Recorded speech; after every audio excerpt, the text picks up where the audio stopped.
So, hey friends, I'm back in the States. This is the first video I'm recording from Washington, D.C. And this is the first thing I want to show you. Mi Casita Bakery. So, this is one of my favorite bakeries to come here. This is right at Columbia Heights. And it has like all the prices of working class, basically. So, it's like $1 for coffee or a baked good. This is like really difficult to find in DuPont Circle, for example.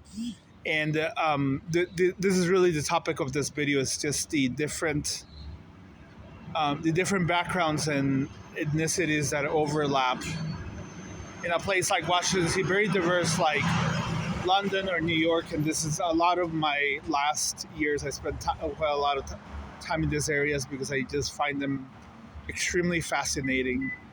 And I was gonna go to the store, but I haven't asked for permission, so I'm not gonna do a video on the baked goods, which are Salvadorian. This is a area of Washington.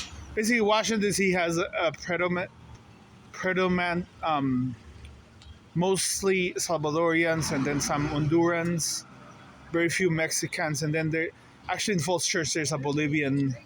There's a large Bolivian group, especially from Cochabamba, and you can still hear Quechua, the indigenous language spoken in Bolivia. So this is the neighborhood, Columbia Heights. There's also Washington D.C. has a lot of people from the Horn of Africa, especially Eritreans and Ethiopians, but I think there's also some Somalians. But the Somalians are mostly, the largest population of Somalians, I believe they're in Minneapolis. So this is a globalized world. There's people from all over the world. And look, I still have my hoodie like in my other videos. This is kind of like a thematic video with my hoodie.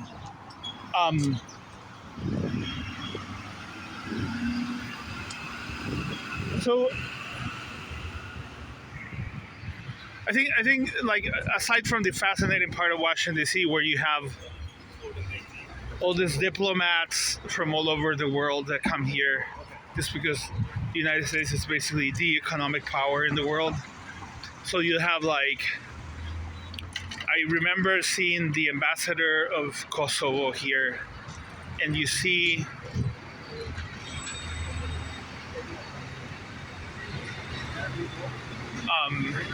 tons of West Africans come here because they want to study politics and go back to their countries and become presidents. I remember one of the friends that I made in 2017 was from Cote d'Ivoire, the Ivory Coast, and he basically was inspired by a guy he knew. He was the president of Cote d'Ivoire, and he was inspired by his story, how he moved to the States to get the training to become a president. So here is little store, larger store. The prices basically drop. Like if you look in terms of city planning and economics, it's just an interesting area. Columbia Heights also had major demonstrations, protests during the, I think it was in the 90s, I really forgot, but it's like an immigrant neighborhood, and it basically creates a relatively inexpensive place for people to pay for rent. Especially now, it's a lot more expensive because it's gentrified. But I remember that in about 10 years ago, I remember I looked at rooms here with young professionals that were like $400, $500. Unfortunately, when I actually rented, it was like a not very big place for $800. And I just did it because I knew the landlord would be flexible. She is like Salvadorian. So I'm moving down Columbia Heights. You can see here the size of the street. It's like a nice sunny day. And there's an area that I really want to show you because this is kind of like You can see the lady walking down with a gown.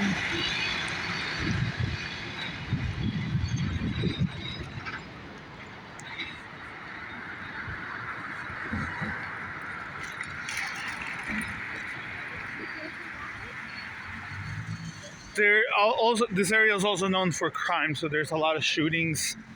Recently, there was basically one of these Chanel stores downtown in the middle of Washington, D.C. got basically robbed. Police there. So, store.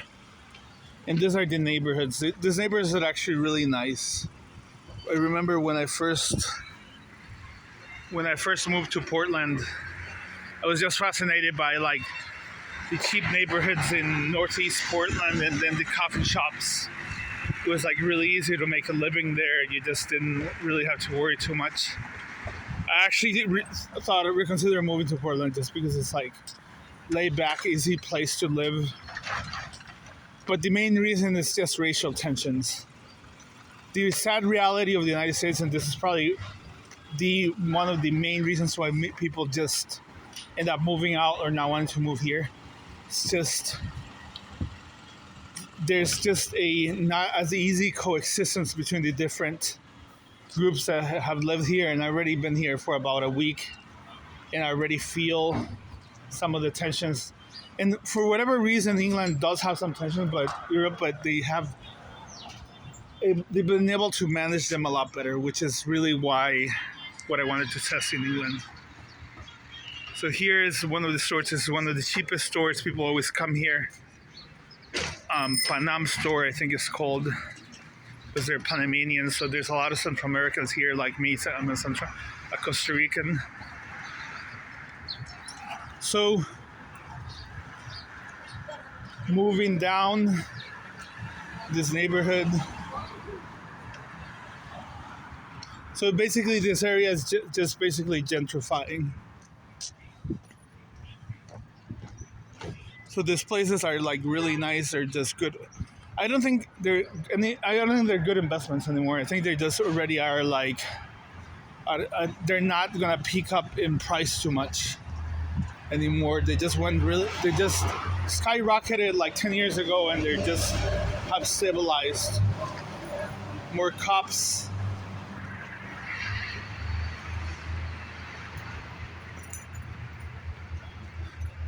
And then you have this area here, and I remember there were some heavy-duty shootings. I think there was a hostel in that area. I used to live here, and I remember it was like a crazy experience because I used to live in a house that was. I mean, the lady was okay. It was really pricey. Now I had 2 roommates that were Honduran, and they just basically moved here with very little money. And it's just the experience of just meeting. This is the store I always used to shop here. So this is Spring and 14th. This is quite a place. And I also used to rent a relatively inexpensive place right here. This was really where I tried my luck, and I just became brave when I moved here. I was 10 years ago, with not knowing anybody, and try to make the best out of it. And it's just because of the challenge of living here in the city. It was something that I did not expect that I could do successfully, and I did. So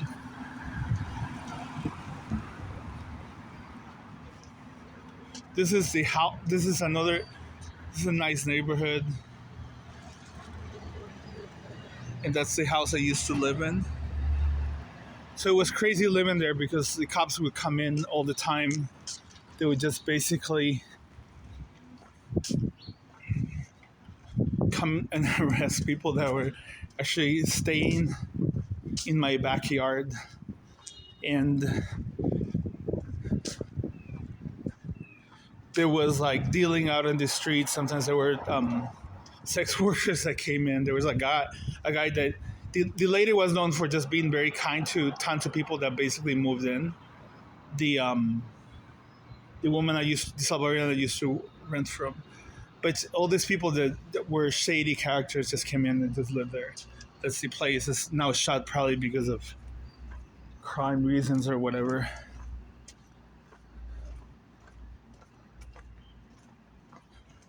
So another interesting thing about Washington D.C., and I might do a video about this later, is that so that's the house. So she basically rented the lower part, the basement, to 3 or 4 people, and she was charging so much, like $800 for just a little room. But I remember she did manage to have air conditioning for the summer, which was just really nice. So these are a lot of the houses, and if you run in that direction, you get to Rock Creek Park, which is quite interesting. I just started reading about it, and coming from Europe. I mean, there are some reserves still there. They're not as big, but there's just not a lot of diversity. And then growing up in Costa Rica, there's a lot. But the parks in this area, just because of the mild winters and then the continental connections, are just they're relatively diverse. So there's a talk of shutting down Rock Creek Park because of the endangered species that it has, which makes it quite interesting.